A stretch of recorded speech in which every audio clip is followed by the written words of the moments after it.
Hari Nabi sallallahu sabda, kullu sulama minan nasi alaihi sadaqah.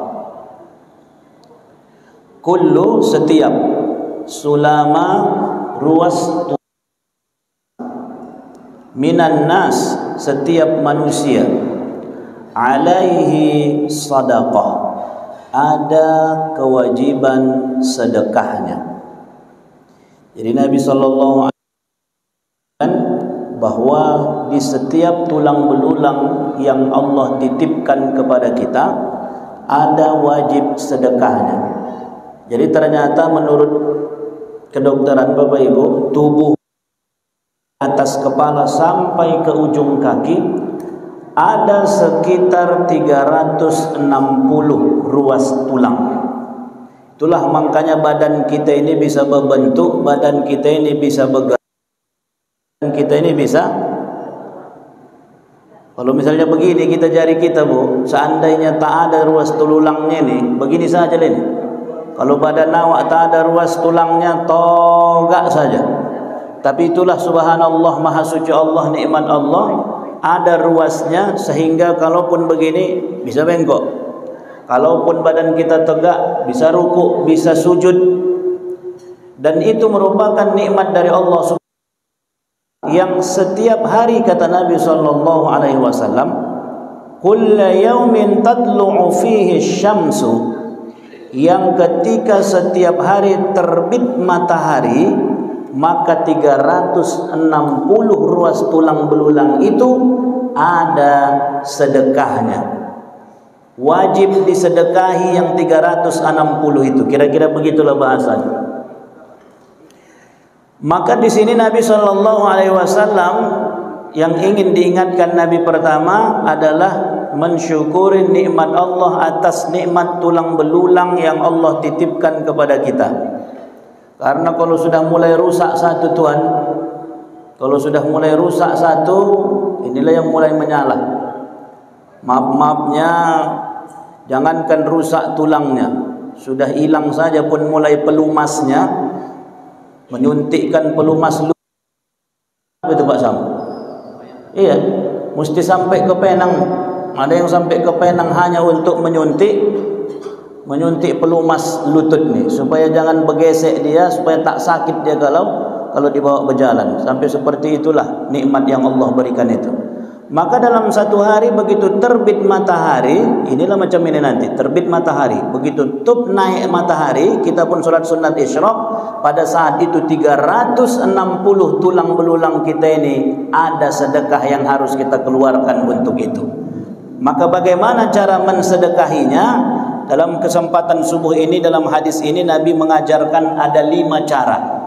Ada 5 cara bagaimana kita bisa bersedekah supaya tertutupi kewajiban kita untuk mensedekahi yang 360 itu. Yang pertama, ta'dilu baina isnaini shadaqah.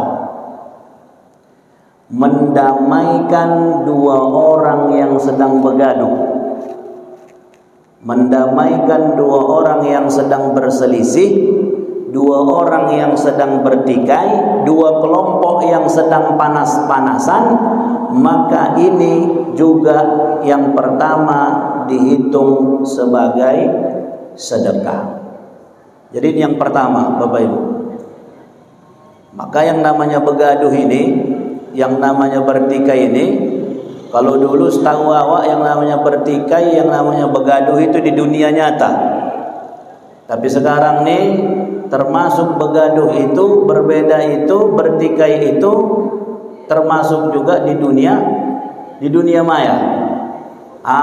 Maka Bapak Ibu yang dirahmati Allah, tugas kita adalah bagaimana, Bu, menjadi pendingin tukang kompor.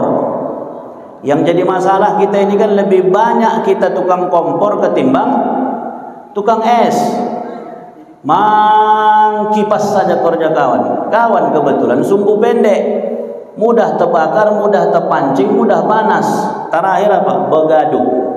Dan ini yang menjadi PR kita, bahwa ketika ada terjadi perselisihan, maka tugas kita yang pertama adalah mendamaikan dua orang, dua kelompok yang sedang bertikai, maka itu sudah dihitung sedekah.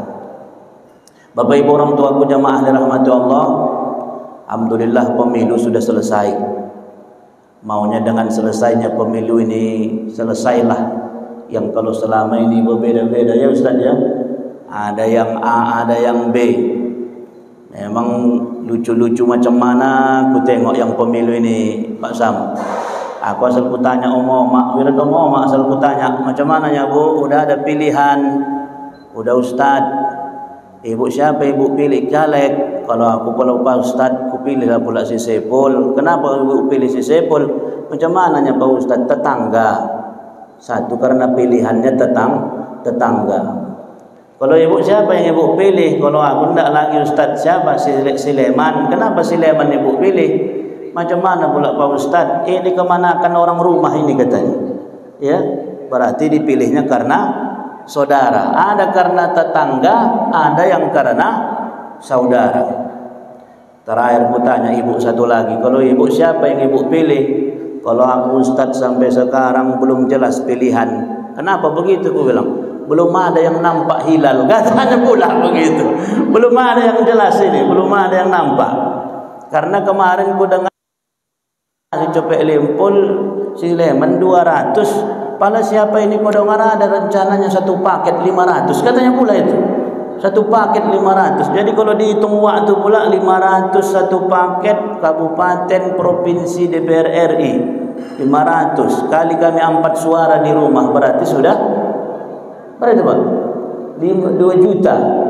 Terakhir ditunggu waktu lah yang 300 tuh. Yang 500 tuh. Orang sudah cair, orang 200, ada Cepek Limpul kalau waktu sampai hari-hari ditunggunya yang 500 tuh. Pala terakhir 1 jam lagi hendak tutup TPS, nggak ada juga datang mengantar sama dia. Terakhir ditanya orang, kakak udah mencucuk belum katanya. Mau kakak ini, tapi cuma Limpul katanya. Limpul pun jadi, terakhir Limpul lah dapat dia. Pergi dia mencucuk hanya gara-gara Limpul. Inilah kejadian di kita ini. Ada yang sama sekali Limpul pun terakhir tak dapat. Begitulah. Maka Bapak Ibu jamaah rahmati Allah, baina isnaini, mendamaikan dua orang yang sedang bertikai. Jadi pemilu sudah siap, tinggal kita tengok siapa yang duduk sama yang tak duduk, itu saja lagi. Siapa yang duduk, siapa yang tak duduk.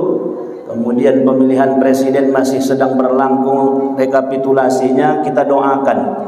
Kita sudah ikhtiar, sudah berusaha semaksimal mungkin. Qadarullah, takdir ketentuan Allah yang berlaku. Siapapun yang terpilih, insya Allah mudah-mudahan kita doakan Allah jadikan pemimpin kita adalah pemimpin yang adil, membawa Indonesia menuju baldatun thayyibatun wa rabbun ghafur. Amin. Itunya lagi. Bapak Ibu jamaah yang rahmati Allah Subhanahu wa taala, maka mendamaikan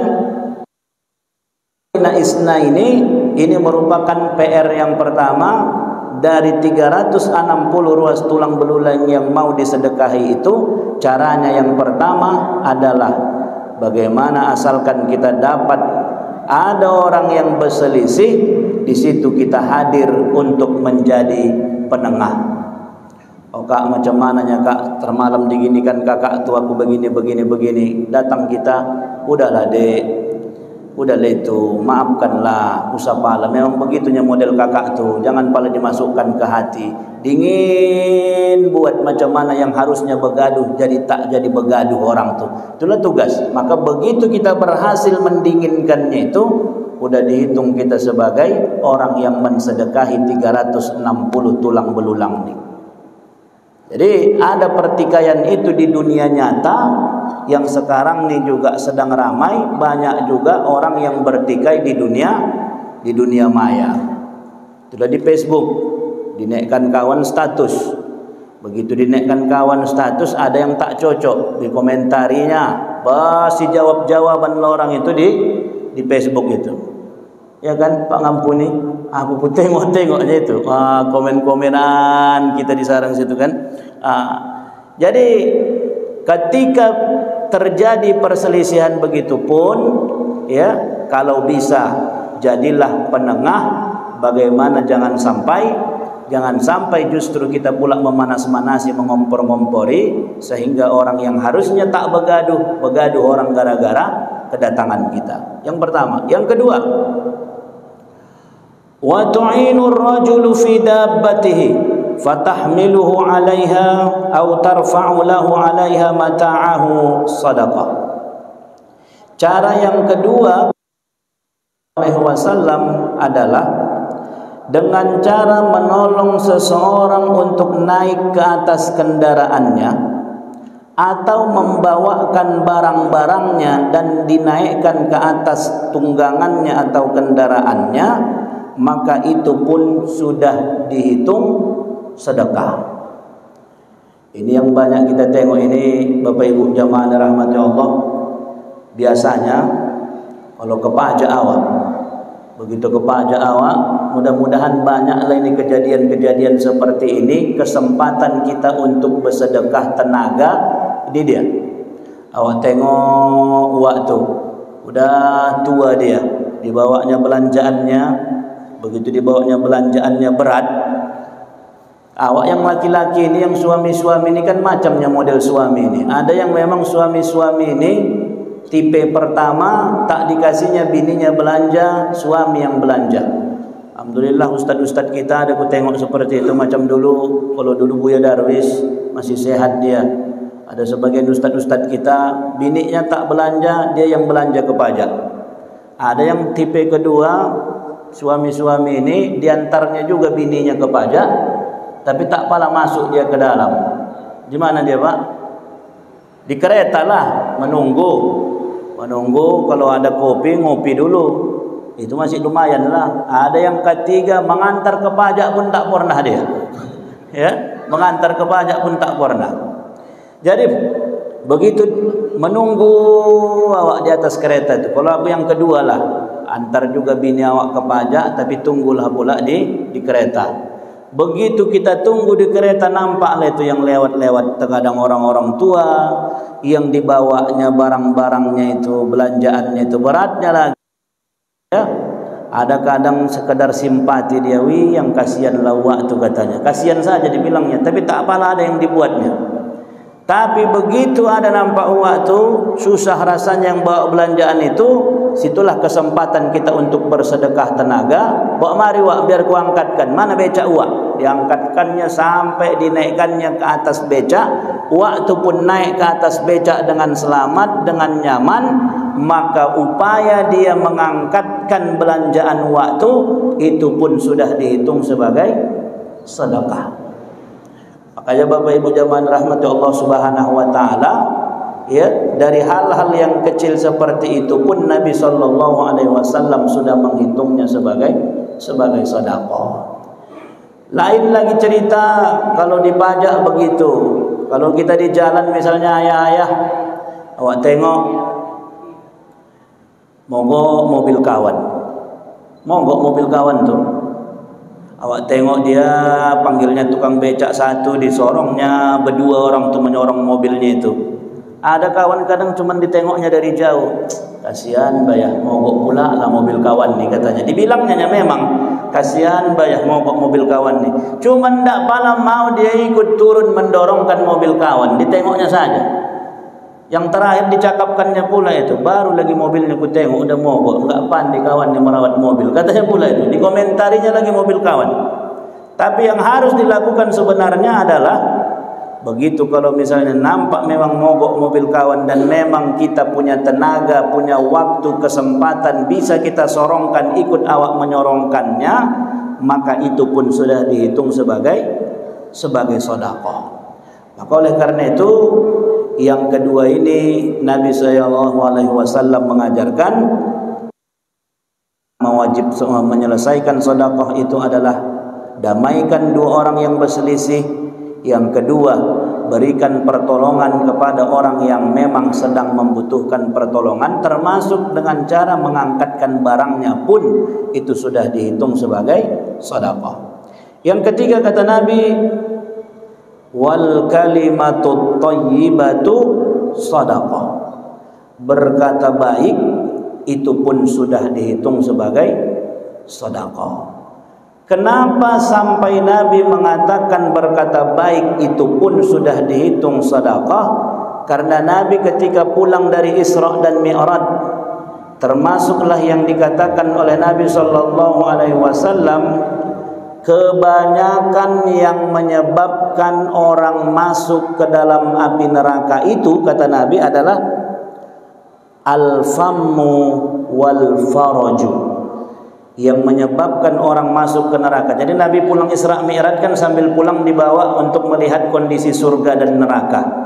Pada saat itu Nabi melihat banyak orang di neraka, Nabi bertanya, "Wahai Jibril, apalah yang paling menyebabkan banyak orang masuk ke dalam api neraka ini?" Maka Jibril mengatakan yang paling banyak menyebabkan orang masuk ke dalam neraka itu adalah orang yang tak pandai menjaga mulutnya dan tak pandai menjaga kemaluannya. Dua ini, tak pandai jaga mulut, tak pandai jaga syahwat, menyebabkan orang banyak masuk ke dalam api neraka. Maka Bapak Ibu orang tuaku yang dirahmati Allah, termasuk yang dinamakan sedekah adalah berkata baik. Dan ini berat ini ya. Berat ini yang membilangkan, mencakapkan yang baik-baik ini berat. Kajinya yang ringan ini. Awak kadang ada model kawan, dulu dia sakit hati orang, yang penting bercakap dia. Nggak pala mau tahu dia tersinggung orang, entah macam mana orang, penting bercakap. Termasuk juga menaikkan status di Facebook, di WA segala macam, menyindir orang, apalagi sampai menyindirnya menyebutkan nama, tersinggung orang. Kalau udah tersinggung orang, bak kata pepatah, kalau luka di tubuh masih ada obat, tapi kalau seandainya luka itu menyayat hati, kemana obat hendak dicari. Minta izin kawan sama awak, minta izin aku bang, pernah aku tercakap sama abang begini-begini, sakit hati abang, minta izin aku bang, katanya. Iya, udahlah itu, aku maafkan itu, udah itu katanya. Memang mungkin pada saat itu terbilang awak maafkan, tapi pertanyaannya Bu, lupakah kita cakapnya itu? Nggak akan lupa awak cakapnya. Teringat itu, teringat tetap, apalagi sempat cakapnya itu sakit kali awak rasa. Tengyang-yang di telinga awak cakapnya itu. Oh, pada satu saat nanti balik lagi dibuatnya sama awak begitu, teringat lagi balik. Memang kau dulu pun sudah pernah membuat sama aku begini. Memang terakhir yang awalnya bisa kita maafkan, tapi untuk melupakan adalah sesuatu yang berat. Makanya Nabi mengingatkan, "Man kana yu'minu billahi wal yaumil akhir falyaqul khairan aw liyasmut." Siapa iman kepada Allah dan hari akhir, bayangkan Bapak Ibu, keimanan seseorang kepada Allah dan keimanan seseorang kepada hari akhirat itu diukur bagaimana dia menjaga cakapnya. Sampai begitu Nabi mengajarkan. Jadi iman kepada Allah dan iman kepada hari akhir itu dapat diukur bagaimana ketika seseorang menjaga cakapnya. Semakin dia menahan cakapnya, menahan ucapannya, maka semakin baiklah imannya kepada Allah dan iman kepada akhirat. Tapi kalau awak tengoknya, oh kalau perkara baju, perkara ibadah hebat, tapi begitu bercakap dia tak singgung saja orang dibikinnya, berarti belum duduk lagi imannya kepada Allah dan hari akhirat. Karena ketika dia iman kepada Allah dan hari akhirat, dia akan berpikir, cakapkan begini, sakit hatinya, macam mana urusanku nanti ketika sama dia di akhirat. Sempat ku bilanglah begini, kemudian marah dia, bagaimanalah nasibku nanti di akhirat sama dia.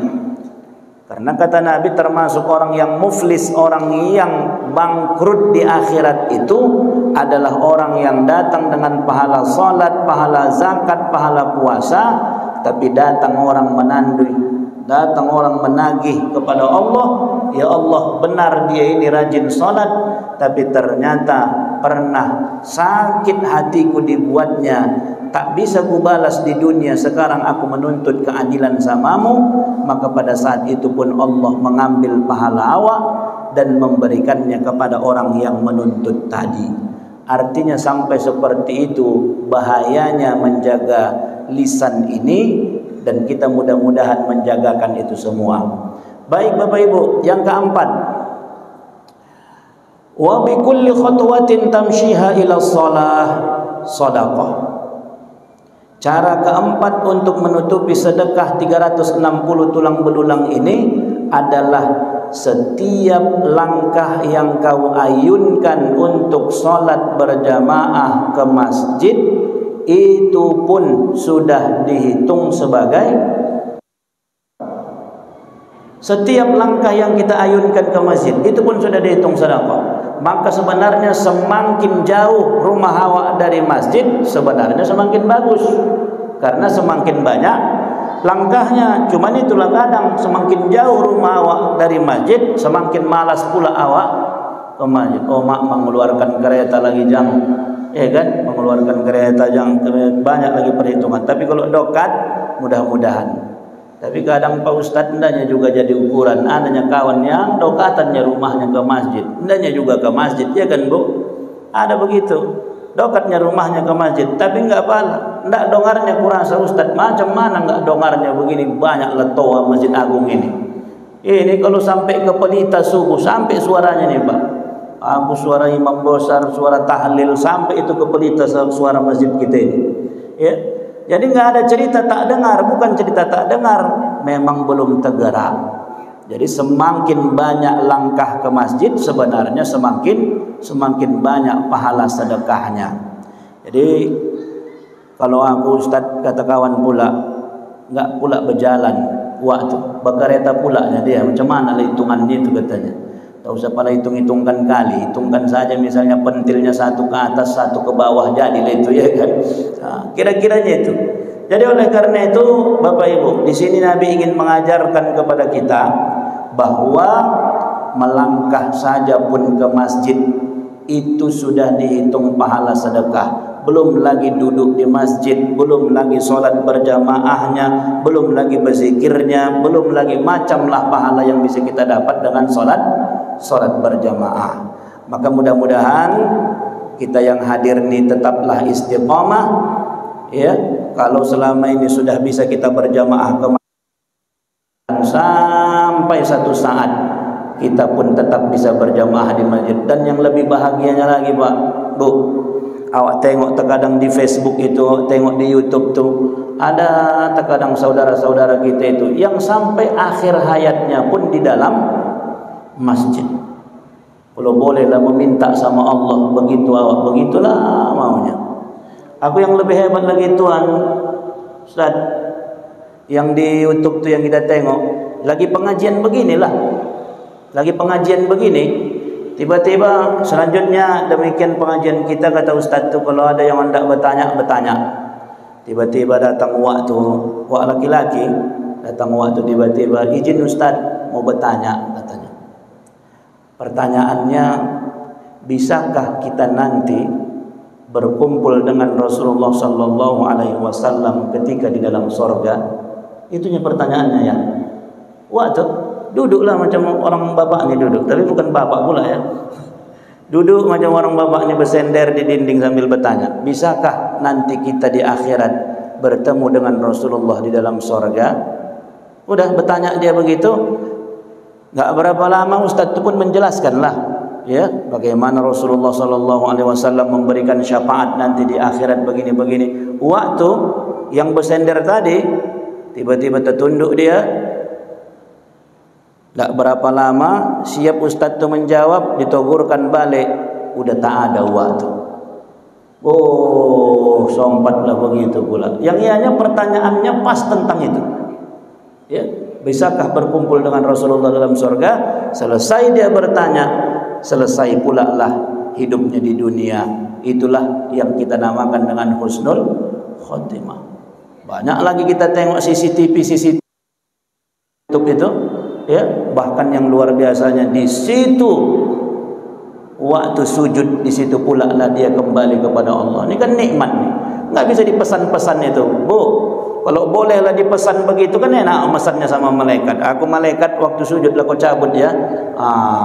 Biar nanti dipotokan anakku biar viral aku. Katanya pula ya kan. Sempat lagi memikirkan dia supaya viral dia coba lah. Tak bisa dipesan itu.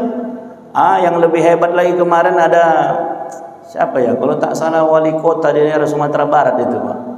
Ya, di Sumatera Barat atau daerah Pekanbaru, daerah Riau.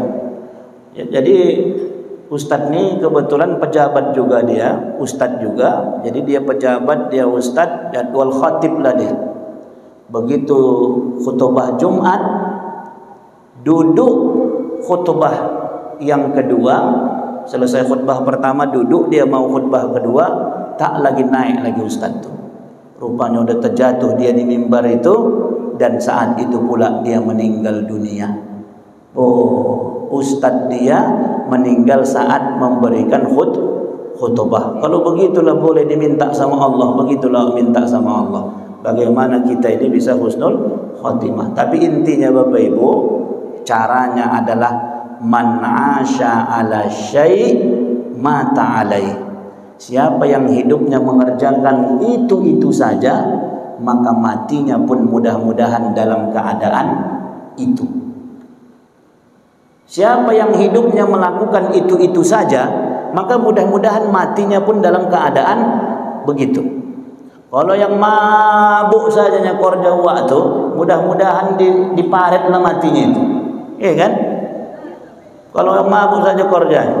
Kalau yang main tahap apa saja korjanya pada saat itu, maka siapa yang korjanya rajin ke masjid, mudah-mudahan kita yang hadir ini pun mohon pinta sama Allah, mati awak dalam keadaan husnul khotimah, kalau bisa dalam masjid awak meninggal. Amin.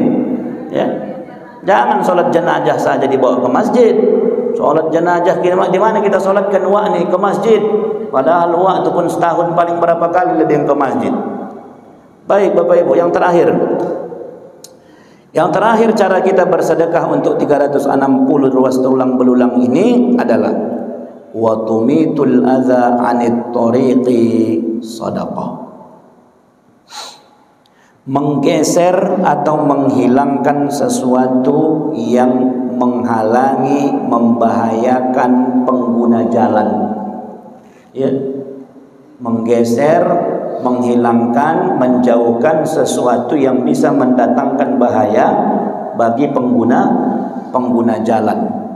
Inilah hebatnya Islam ini Bapak Ibu yang dirahmati Allah. Jadi cerita kita bukan cerita masjid saja, bukan cerita ibadah solat saja, tapi macam mana supaya orang berjalan di jalan itu bisa selamat, itu pun dihitung sebagai sedekah. Maka Bapak Ibu jamaah dirahmati Allah Subhanahu wa taala, ya. Sampai kata Nabi sallallahu alaihi wasallam, menggeserkan duri saja kalau kita niat ikhlas karena Allah, itu pun sudah merupakan sedekah. Karena sempatlah pakulah di tengah jalan, nampak awak jelas ada paku di tengah jalan tu. Awak tengok saja, oleh bayar.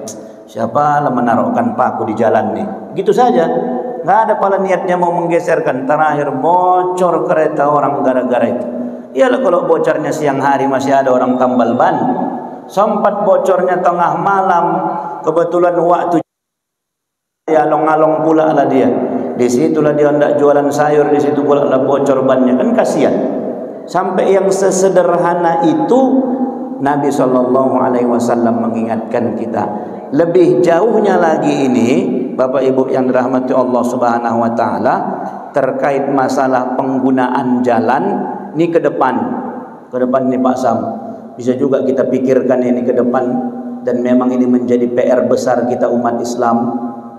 Kalau kami dulu di Mesir itu, Pak ngampuni, rata-rata masjid di Mesir itu punya aula ya. Jadi masjid di sampingnya aula. Kalau kita di Medan lah Masjid Aceh Sepakat, ya Pak Sam, Masjid Aceh Sepakat di Medan itu masjid di sampingnya aula. Kenapa penting masjid punya aula? Ya, karena ke depan, ya, kita umat Islam ini kalau bisa ke depan ada acara pesta, jangan lagi kita menutup jalan. Ini PR kita. Walaupun sekarang belum terkerjakan kita. Macam mana Ustaz sompit halaman rumah? Pakai, silahkanlah. Selama tidak selama sesuai dengan peraturan, ya, selama tidak terlalu lama, silahkan. Karena memang masih kebutuhan. Tapi ke depan, di Mesir itu orang pesta itu nggak lagi di tengah jalan, nggak lagi di rumah, tapi sudah di aula. Maafnya minta izin Bapak Ibu yang dirahmati Allah. Apa konsep yang ini sudah dikerjakan kawan saudara-saudara kita dari Nasrani. Tengoklah yang di depan Sujuya lama. Orang itu punya balperum. Ya, rata-rata di setiap daerah itu gereja mereka di Pangkatan sana kan banyak balperum. Jadi gereja balperum. Jadi orang itu tidak lagi pesta yang sampai menutup jalan yang segala macam, tapi rata-rata sudah di balperum.